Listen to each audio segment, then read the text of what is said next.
Eh ben c'est vraiment, je suis vraiment très, très content de vous voir, hein. Ça fait longtemps que j'avais pas croisé Fabien, Serge, heureux aussi de rencontrer ton équipe, René aussi. Intéressant, ça fait longtemps, enfin, on aurait dû se voir à Corfou, il y a quelques mois, mais Cédric et moi, on était dans le même vol, et puis, bon, voilà, c'est, mais j'ai pris quand même quelques contenus que j'avais présentés pour améliorer, l'enrichir et puis le discuter, le présenter ici et voir qu'est-ce que ça peut apporter, comment on peut dialoguer ensuite. Donc, bah, écoutez, je vais commencer par partager mon écran, si vous voulez. Comme ça, c'est plus simple. Est-ce que vous voyez bien? Vous voyez la partie? Est-ce que vous Oui, voyez mes notes? Non. oui, on voit tes notes. Bon, de toute façon, j'ai pas de notes, hein, mais comment je fais pour... Ah, oui, c'est ça, on voit tes notes. Ici, oui, c'est peut-être mieux. Tu peux Si pas tu te fais un mettre en mode. diaporama normal, ça passe. Si tu fais un diaporama pour le présentateur, ça fait les trois fenêtres. Oui, c'est Si tu fais ça. un diaporama normal, il n'y a qu'une seule fenêtre. Euh, play slideshow in window, peut-être. Ça, c'est bon? C'est bon? C'est mieux comme ça? Je pense que oui, oui, oui, parce Ah, qu'on parfait. ne voit pas tes notes. Oui, c'est Voilà. bien. C'est Bon, de Ça, toute c'est assez. façon, très bien. Ouais. il y a pas de notes. Donc, voilà, quand René et Gabriel, Samuel m'ont donc très sympathiquement invité à votre séminaire, hein, j'ai trouvé que ça c'était vraiment une très bonne occasion pour parler de quelques expériences, quelques projets en cours ou quelques vraiment interrogations plutôt que j'entends, qu'on voit à propos de l'IA et de la créativité. Je pense que c'est très pertinent, hein, le thème que vous avez choisi pour le séminaire de cette année. Donc, ce que je vous propose, c'est vraiment combien de temps j'ai? Une vingtaine, trentaine de C'est minutes? à peu près 30 minutes, Ok, Everardo. Peut-être très que bien. Gabriel, tu vas te signaler là, quand ton temps va être à peu Ok, près.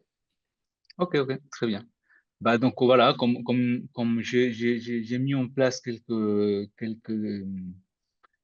idées sous forme de bon voilà pour une conversation. Donc un peu, je me suis dit bon, ça serait sympa de commencer par qu'est-ce qu'on entend par l'IA ou les médias comme IA, puisque je pense qu'il y a les médias entendus comme pas comme les masses médias, hein, mais plutôt comme au sens de McLuhan, comme cette extension du corps, hein, les médias comme IA, mais aussi au sens inverse, l'IA comme média. Et puis à la fin, peut-être que ces deux parties nous permettront de bien situer un peu quelques approches créatives et spéculatives. Et voilà, et à la dispo pour une discussion, question, et voir qu'est-ce qu'on peut faire après. Donc voilà, première petite partie, les médias comme IA. Vous savez, en 2018, j'ai participé de plus près à la conférence SIGGRAPH, qui est organisée par ACM, Association for Computing Machinery, qui est la plus ancienne association qui réunit des informaticiens, la plus réputée également, et ouverte également à des applications de l'informatique dans les sciences humaines sociales, dans les arts, etc. Donc, en 2018, je participe en tant que co-président, si vous voulez, du programme Art Papers. Et là, je découvre qu'en fait, c'est des participants, c'est des chercheurs qui ont aussi une pratique, une démarche très, très solide en création numérique. Et voilà, il y avait quelqu'un qui avait présenté ce projet qui s'appelle Stina and the Wolf. C'était le réalisateur, hein, d'ailleurs, Paul Charis. Et alors, lui, je, je, j'ai pas besoin de son, d'ailleurs. Je vais je vais commenter un tout petit peu de pourquoi je vous montre ça. Parce que, il parlait, en fait, de la notion de uncanny valley. je sais pas si vous l'avez déjà entendu parler de cette notion, j'imagine que oui, dans ce séminaire. Et voilà, j'ai trouvé ce concept que je connaissais vraiment pas beaucoup, hein, donc le collègue, ou les collègues l'avaient utilisé comme élément narratif, en fait. Ce que vous voyez là, c'est un petit extrait du film qu'ils sont en train de créer. Il est toujours en cours, hein, il n'a pas été finalisé, puisque c'est un film qui essaie de suivre les processus hollywoodiens, donc vraiment avec une grosse production, sauf que sans les moyens d'un film hollywoodien. Donc voilà, ils doivent utiliser des outils open source, ils doivent utiliser, voilà, ils doivent monter aussi répondre euh, à des appels pour subventionner le film. Donc, ce qui est intéressant, c'était qu'il parlait d'Uncanny Valley comme un élément narratif, en fait.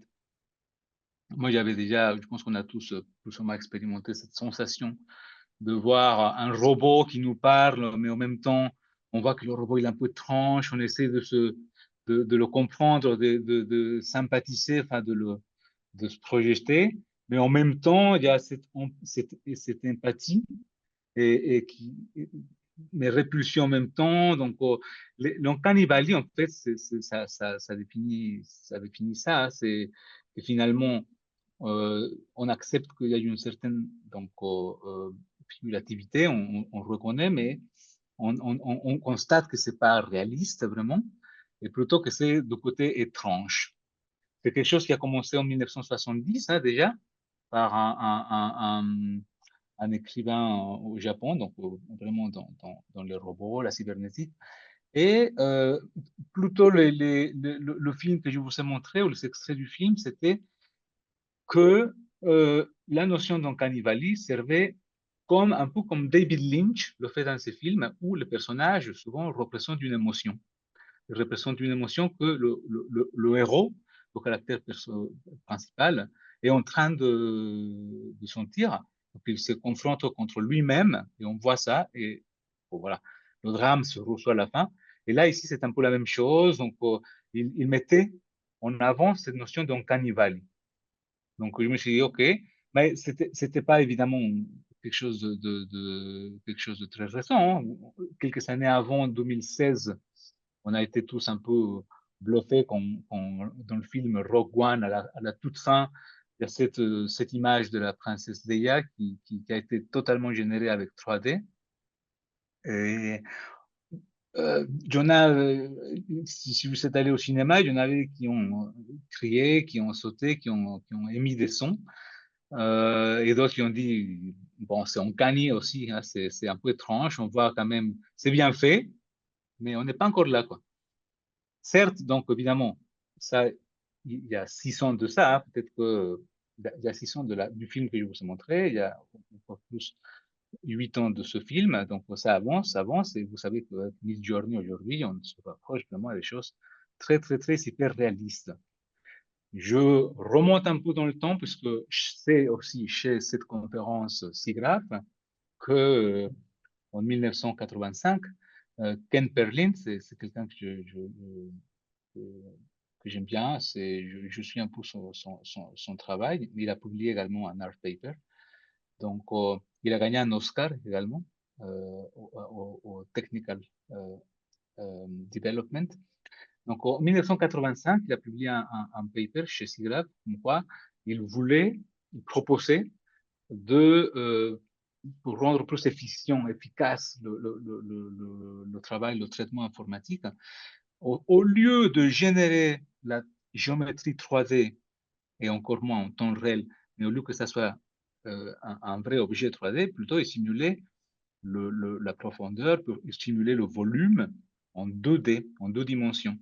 Donc, c'était vraiment pour simuler, mais il gagnait beaucoup du temps, c'était beaucoup plus performant et il était comme ça, il permettait que dans le plan visuel du film, par exemple, il générait seulement les parties nécessaires au cadrage. C'est-à-dire que en dehors de ce qu'on voyait nous, c'était pas généré, il n'y avait pas des ressources computationnelles qui avaient besoin, donc c'était très efficient. Il raconte l'histoire, hein, il raconte l'histoire comme quoi, quand il a présenté ce papier, ce paper à SIGGRAPH, on lui a posé la question, mais on lui a dit, mais Ken, mais tout est faux. Et lui, il répond, il dit, bah oui, tout est faux. C'est tout faux. C'est l'infographie, c'est du computer graphics. Voilà. Donc, avec ces anecdotes, j'aimerais maintenant donc tourner donc le cube, si vous voulez, et parler un tout petit peu de l'IA comme média. D'accord? Pas forcément pas du média qui aborde les sujets de l'IA, qui met en avant les sujets de l'IA, qui profite évidemment, le domaine, il est grand, hein. On est tous, on le sait tous, mais voilà, j'ai choisi ces points d'entrée.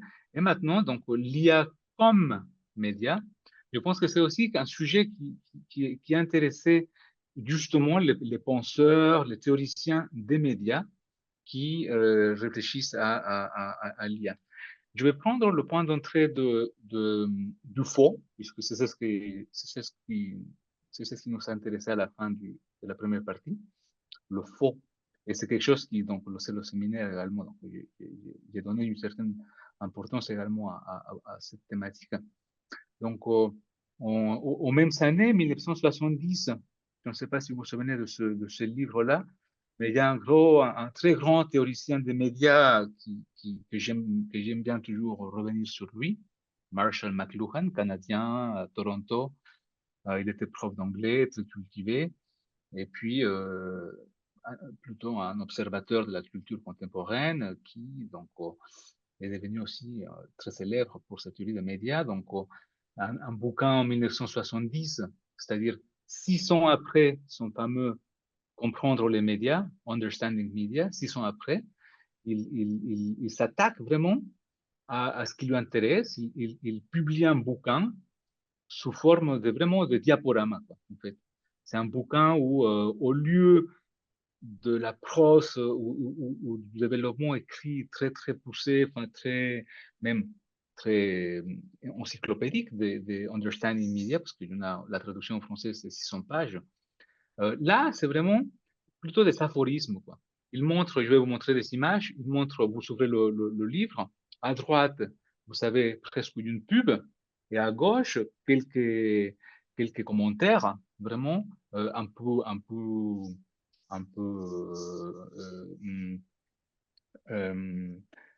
comment ça se dit, un peu euh, rhétorique pour commenter ce qu'on voyait.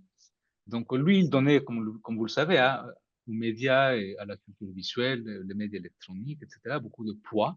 Et il disait que c'était vraiment la culture donc populaire, dans le sens pop art, ou en contrepartie à la high class, ou la culture très, très inaccessible pour certains. Donc, il donnait beaucoup plus de poids à ça. Donc voilà un exemple de phrase. Hein. Il récupérait ces phrases un peu de partout. Il systématise en disant, j'ai peint 2000 tableaux, 5000 d'entre eux sont aux États-Unis. Donc, vous voyez, il s'intéressait à ce sujet du faux. Là, c'est un autre exemple. Il racontait l'histoire. C'était comme ça un peu seulement le livre. Il racontait cette histoire comme quoi l'anecdote d'un cadre de Fox, il était à Paris, organisait une exposition de faux tableaux, les faux tableaux utilisés dans le film, comment on volait $1 million. J'avoue, je n'ai pas encore vu ce film. Et apparemment, il y a plein de tableaux, donc il voulait les prendre.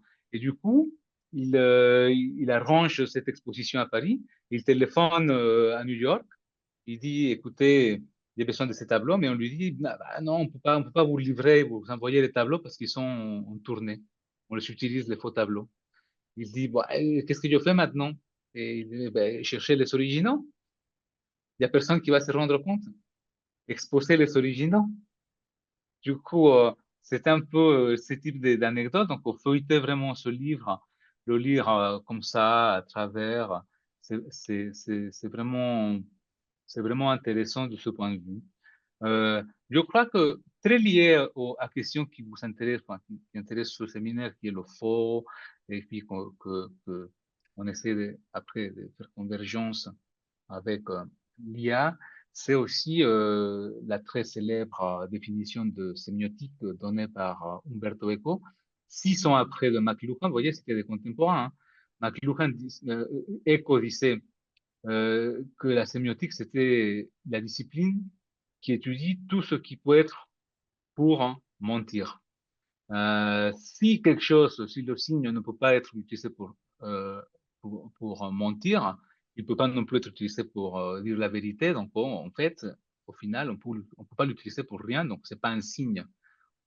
Il mettait en avant, évidemment, le problème comme quoi les signes, c'est quelque chose de conventionnel, c'est quelque chose de culturel, c'est quelque chose qui appartient à un système de règles partagées, sociales, etc.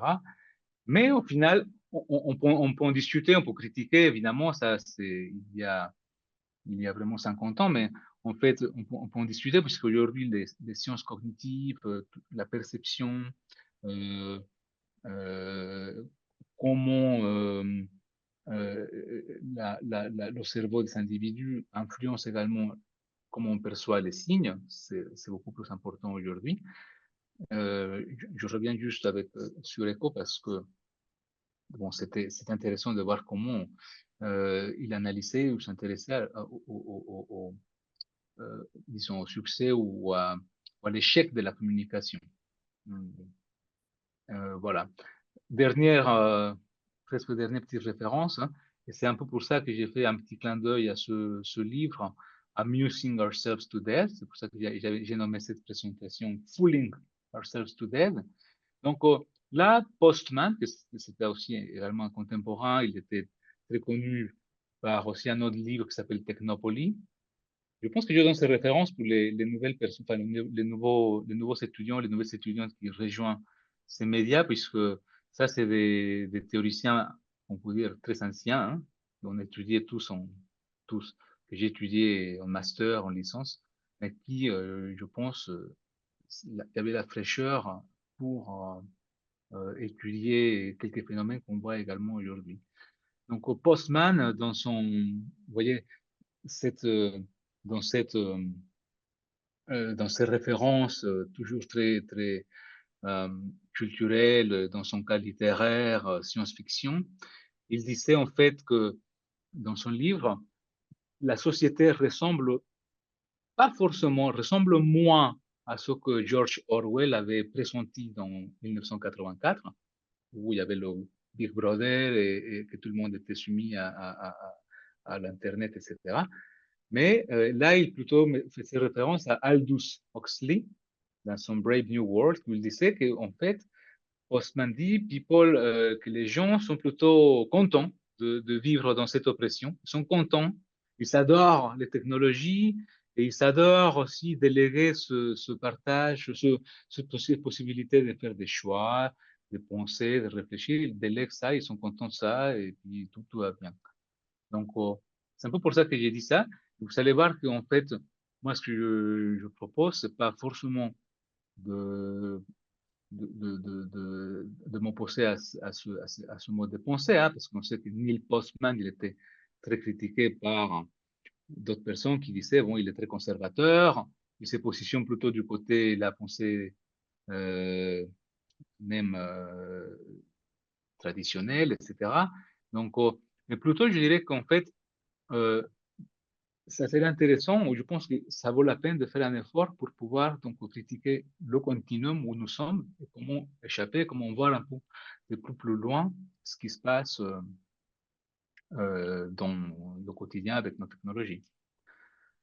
Ça, c'est la dernière petite référence que je voulais évoquer, puisque ça parle également de l'IA, et notamment de l'IA avec, probablement Khaldoun, il va en parler de ça, mais c'est ce qu'on appelle l'intelligence artificielle générale, n'est-ce pas? Puisqu'on se pose la question, du coup, au final, on se dit, bon, est-ce que les étudiants nous demandent, est-ce qu'on va finalement arriver à ce but ultime, comme quoi les robots ont conscience, prennent l'intuition, l'initiative, est-ce qu'on aura finalement un ChatGPT qui n'a pas besoin d'un prompt et qu'il va tout seul sentir qu'il fait chaud, il va lancer un prompt pour savoir qu'est-ce qu'il fait. Donc, voilà, la contrepartie que j'ai trouvé intéressante récemment, hein, c'est un anthropologue mexicain qui travaille beaucoup sur les chamans. les chamanes, tout ce qui est cosmologique aussi. Il disait qu'en fait, son point de départ, c'est que la conscience est basée sur la souffrance et le plaisir. Ça, c'est la conscience humaine, évidemment. Paradoxalement, il dit, les humains s'intéressent, s'engagent, c'est libre à réduire la souffrance.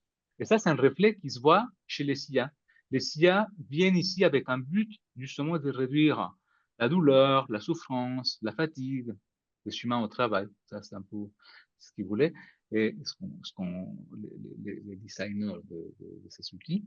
Et puis, finalement, donc, c'est difficile de penser à cette intelligence artificielle générale, puisque les citoyens manquent évidemment de sensibilité et évidemment sans celle de conscience également. Ça, c'est pour les quelques références pour parler de l'IA en tant que média, d'accord? Et là, ma dernière partie pour finaliser et commencer à me diriger vers les conclusions, c'est quelques exemples de projets, d'expérimentation que je fais moi tout seul dans mon coin ou avec une équipe de collègues ou avec dans des ateliers internationaux, etc.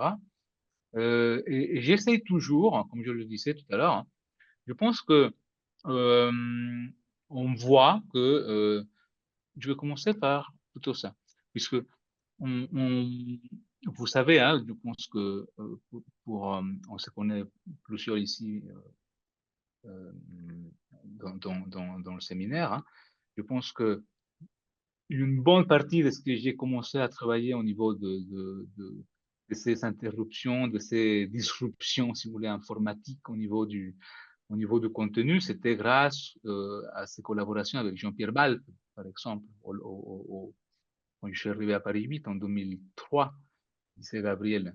Donc, j'étais vraiment très inspiré par ce que Jean-Pierre faisait quand il générait du texte, et puis travailler avec lui quand il disait non, non, non, mais c'est bien, mais nous, on veut que ça soit vraiment très bien conjugué, très parfait. Et à un moment, je disais, bon, ce qui m'intéresse à moi également, c'est d'essayer de sortir du format linéaire des poèmes que toi tu génères. Et puis on a commencé une collaboration avec Samuel Soniki.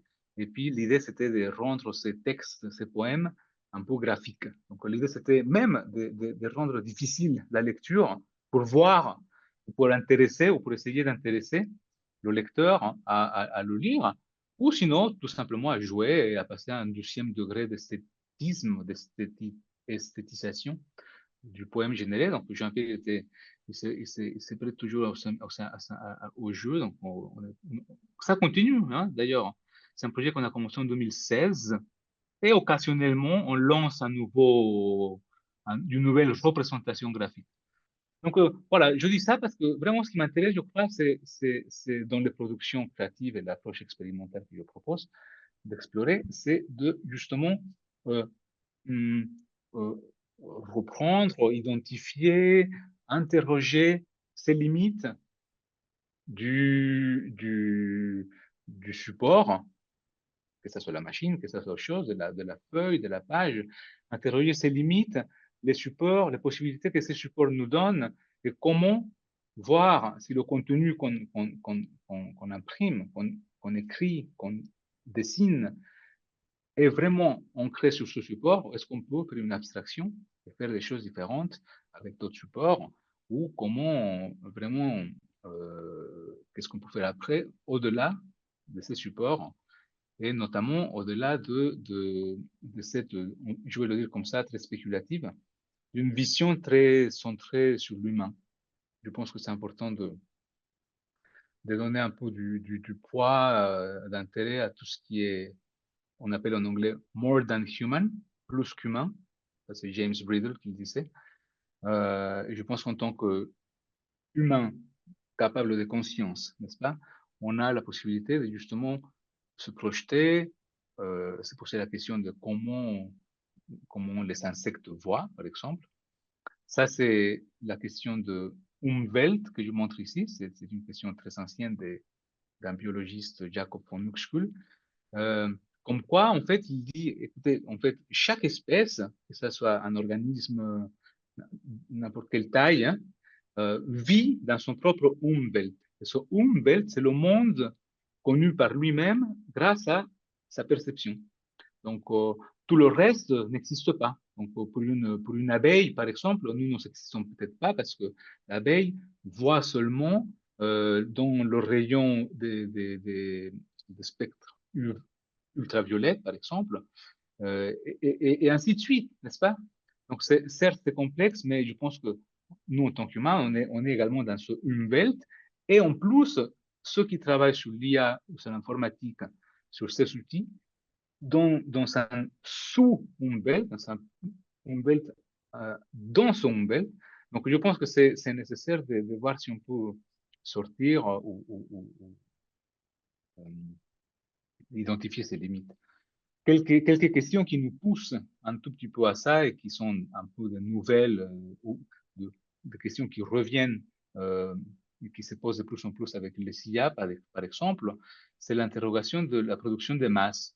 On l'a vu en 2000, au début des années 2000 avec le web 2.0, mais aujourd'hui avec la quantité d'images, de textes qu'on peut générer, on dit que les artistes, souvent, ils disent, bon, avant, on faisait très attention aux détails, dessiner un tableau, on se concentrait beaucoup sur les détails. Aujourd'hui, en fait, le problème qui se pose, c'est que on génère tellement de choses que pas forcément tout le monde nécessairement va se concentrer sur ça. Il est autant plus intéressant de faire l'autocuration, c'est-à-dire que sélectionner parmi ces 2000 images qu'on a générées, quelle est la bonne image, quelle est la bonne partie qu'il faudrait retravailler. Et puis, ensuite qu'on a sélectionné ça, il y a la partie de l'autopromotion, il y a la partie également de la démocratisation des outils. Donc voilà, c'est des sujets qui flottent, je pense, et qui méritent également de les prendre en compte. Avec ce prétexte, hein, ou sous prétexte d'interroger ces questions, j'ai participé cette année dans le comité de SIGGRAPH 2024 et j'ai mené un projet qui s'appelle The Next 50 Years. Donc, j'ai interrogé plusieurs, je vais vous montrer un extrait si vous voulez, j'ai interrogé plusieurs pionniers, si vous voulez, ou quelques legends of computer graphics et de l'art numérique. Mais après, je vous laisse le lien, vous pouvez continuer à regarder, explorer les contributions. Voilà quelques personnes. Mais c'était vraiment très intéressant comment, par exemple, quelqu'un comme David M. disait ça.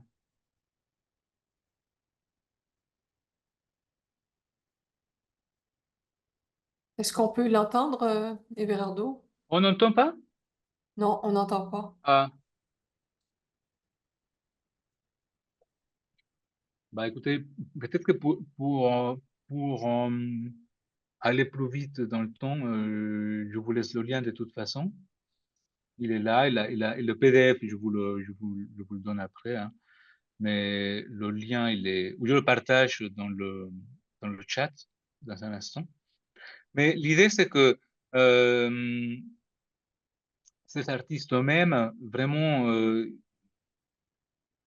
ce qui m'intéressait, c'était d'interroger donc les artistes qui étaient des pionniers à l'époque de l'infographie, des computer graphics, qui ont prédit quelques-uns comment la IA allait se positionner quelques années après. Donc, je voulais leur demander comment ils voient après, d'ici 50 ans, le futur, et comment ils voient qu'est-ce qui va se passer après. C'est très spéculatif, hein, mais ça m'intéressait parce que l'idée, c'était pas forcément si je demande la même chose à un futurologue ou à quelqu'un qui, qui, qui passe, je sais pas, hein, que je rencontre dans la rue comme ça, la différence avec SIGGRAPH, pour moi, ça a été que, comme Ken Perlin, comme d'autres que j'ai cités dans cette conversation, c'est des personnes qui pensent vraiment comment ça peut être fait. C'est-à-dire, il y a un schéma, il y a un algorithme, il y a un modèle, il y a une méthode, c'est-à-dire qu'il y a une manière plus, plus ou moins de faire ça. Cet autre projet, je l'ai montré à René dans le séminaire qu'il évoquait à Corfou. Je pense que moi, comment j'interroge les IA dans ma pratique, c'est que je les interroge dans le temps. J'ai un projet qui s'appelle donc c'est le bestiaire d'art et métiers modernes. Donc c'est un prompt que je lance le même prompt une fois par mois. Je peux après faire une analyse de ce que vous voyez ici. Hein, c'est un peu euh, c'est un peu un clin d'œil à d'autres bestiaires qui existent, qui ont existé, qui ont été publiés. Sauf que là, c'était pour interroger un peu les relations entre les technologies, savoir, nature, et tout ce qu'on nous demande un individu contemporain. On nous demande d'être en même temps libraire, euh, de s'occuper de la cuisine, de s'occuper de plein de choses. Donc, c'est un peu, il y a un peu de ça. Mais ce qui m'intéresse plutôt, c'est de travailler dans le temps, d'interroger ces IA dans le temps et de continuer à les interroger dans le temps. Cet autre projet, c'est un prompt que je lance une fois par an. Et ça tombe bien parce que là, je viens de le lancer, c'est en septembre 2024. Vous voyez comment, après, d'ici quelques années, j'aurai une trace plus ou moins un peu plus fine de qu'est-ce qu'il comprend par, quand je lui demande, dessine-moi un réseau avec des millions de nœuds et de liens. Donc, probablement, je me rapproche, on se rapproche plus ou moins parce que au début, c'était plutôt dans les centaines de nœuds. Là, probablement, on s'y rapproche, on verra. En tout cas, ce que je pense faire, c'est quelque chose, c'est de ne pas laisser de côté le sujet, mais plutôt de continuer. Je pense que c'est important, cette espèce de persévérance à ces technologies. De la même manière, j'ai un projet qui me sert à interroger ces objets, ces outils que j'appelle Cultural Vis, une visualisation culturelle. Ça, c'est ça, c'est un article que j'écris avec Manovich. Donc, on essaye de plutôt interroger les modèles de visualisation des données avec des représentations assez spéculatives, mais qui sont mais qui sont concrètes, qui sont possibles et qui de plus en plus, par exemple, là, si vous y allez ici, c'est vraiment dans la logique de faire un drag and drop. C'est ce que j'appelle une interaction symétrique, dans le sens où avant, je demandais aux étudiants, prends cette image, prends son image à la main ou avec un autre outil, extrait les couleurs et ensuite fais un diagramme avec ces couleurs ou ces textures, je ne sais pas qu'est-ce que tu vois. Et aujourd'hui, c'est symétrique dans le sens où j'élimine une étape intermédiaire. Et l'idée pour moi, ça serait que je prends 1000 images et que je les glisse, je les dépose dans un espace et puis c'est l'outil qui génère ces visualisations. C'est ce qui se passe ici. Après, si on a le temps, je peux faire une démo, mais sinon c'est en ligne et c'est comme, comme mes interventions avec Jean-Pierre, comme mon bestiaire, comme les réseaux, c'est quelque chose qui évolue dans le temps. Donc, d'autres modèles viendront, s'ajouteront. Je travaille déjà sur d'autres deux qui viendront s'ajouter bientôt, j'espère, à ces modèles-là.